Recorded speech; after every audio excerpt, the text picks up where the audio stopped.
Assalamualaikum warahmatullahi wabarakatuh. Hai teman-teman semua, balik lagi di video pembelajaran kelompok 1 kelas D4 Manajemen Pagi Fakultas Ekonomi dan Bisnis Universitas Muhammadiyah Sumatera Utara.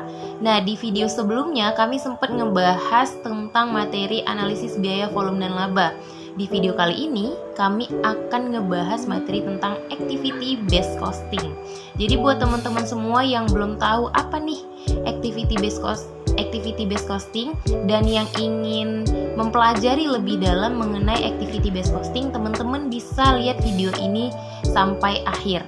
Dan jangan lupa di like, komen, ataupun share jika nantinya kalian ngerasa kalau video penjelasan dari kami ini bermanfaat dan menambah wawasan kalian. Tapi sebelum itu, kami mau perkenalan lagi nih teman-teman. Di video sebelumnya mungkin teman-teman udah ngeliat kami, tapi Rara akan kenalin teman-teman Rara yang juga akan menjelaskan tentang activity based costing. Oke, yang pertama ada Rara sendiri, Haira Azahra Yuni Putri Sinurat. Yang kedua ada Fitria Seyam Salsabila Siregar. Yang ketiga ada Irma Destia Ramadhani. Yang keempat ada Wita Melani Nasution. Yang kelima ada Pramanda Syaputra Nasution. Oke, submateri pertama mengenai definisi dari activity based costing. Mungkin teman-teman semua, tentunya anak ekonomi ya kan, udah familiar dong dengan yang namanya activity based costing ini. Udah pernah dengar mungkin, udah pernah belajar mungkin, tapi di sini Rara akan mencoba memberikan pemahaman lebih detail dan lebih singkat untuk teman-teman semua yang mudah dipahami. Jadi activity based costing itu teman-teman berdasarkan artinya aja lah ya. Dari artinya aja kita udah ngerti. Activity based costing, harga berdasarkan aktivitas, ya kan? Biaya berdasarkan aktivitas. Nah, jadi activity based costing ini merupakan metode teman-teman. Metode penetapan biaya berdasarkan aktivitas yang dilakukan. Nah, contohnya suatu perusahaan mengadakan aktivitas produksi. Nah, jadi kita perlu nih dalam activity based costing, kita perlu mengetahui biaya aktivitas produksi suatu perusahaan tersebut gitu. Jadi mungkin ada biaya aktivitas lainnya, misalnya biaya overhead produk, biaya lain-lainnya. Nah, untuk mencari nilai dari activity based costing, biaya berdasarkan aktivitas, maka kita perlu menghitung ada berapa aktivitas yang dilakukan perusahaan dan berapa jumlah nilainya. Maka dari itu, setelah kita mengetahui semua, maka kita bisa menentukan activity based costing dari suatu perusahaan tersebut gitu.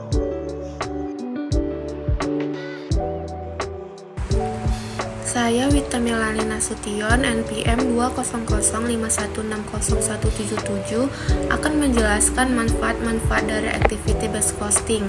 Yang pertama, mendorong perusahaan untuk membuat perencanaan yang spesifik terhadap aktivitas dan sumber daya perusahaan.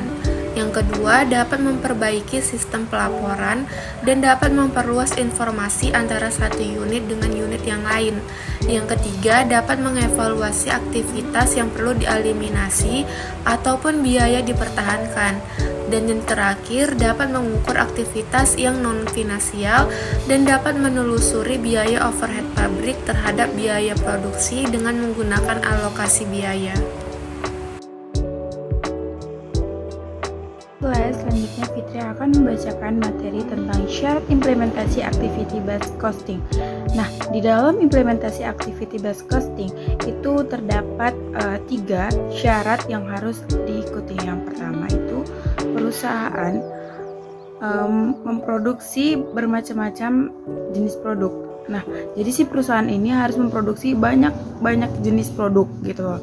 Yang kedua itu ada perusahaan memiliki banyak aktivitas atau indirect cost. Nah, jadi selain kita harus memproduksi banyak jenis produk, kita harus memiliki banyak aktivitas yang akan kita lakukan pada perusahaan kita. Lalu yang ketiga, syaratnya yaitu perusahaan memiliki persaingan yang ketat sehingga membutuhkan perhitungan biaya yang akurat agar nantinya dapat menentukan harga yang tepat. Nah, jika kita memiliki persaingan yang ketat, terus banyak banget saingan-saingan kita di luar sana, jadi kita nih bisa dapat menentukan harga yang pas gitu dari misalnya pasar-pasar yang kita akan tuju nantinya. Sama kalau misalnya kita ada saingan, kita tuh bisa tahu mana harga yang bakalan kita ambil dari para pesaing-pesaing kita nanti. Sekian dari saya, terima kasih.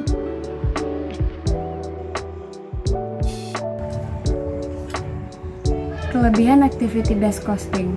Yang pertama, menyajikan pengukuran yang lebih akurat terkait biaya yang timbul karena dipicu oleh aktivitas sehingga dapat membantu manajemen untuk meningkatkan nilai produk dan nilai proses dengan pengambilan keputusan yang lebih baik, serta dapat mengendalikan biaya lebih akurat. Yang kedua, meningkatkan kualitas pengambilan kualitas.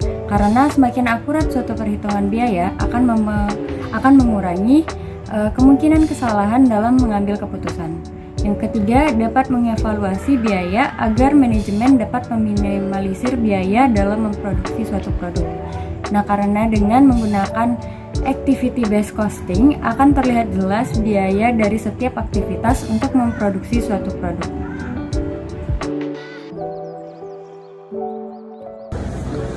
Terakhir, saya Pramana Putra Nasution akan menjelaskan mengenai kelemahan activity based costing. Ada beberapa kelemahan, diantaranya yang pertama, tidak semua biaya memiliki aktivitas yang tepat. Beberapa biaya bisa saja membutuhkan alokasi dan manajemen.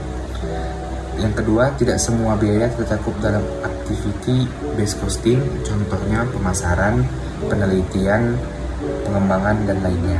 Lalu yang terakhir, perhitungan biaya berdasarkan aktivitas tidaklah murah, serta membutuhkan waktu yang panjang untuk dikembangkan serta dilaksanakan.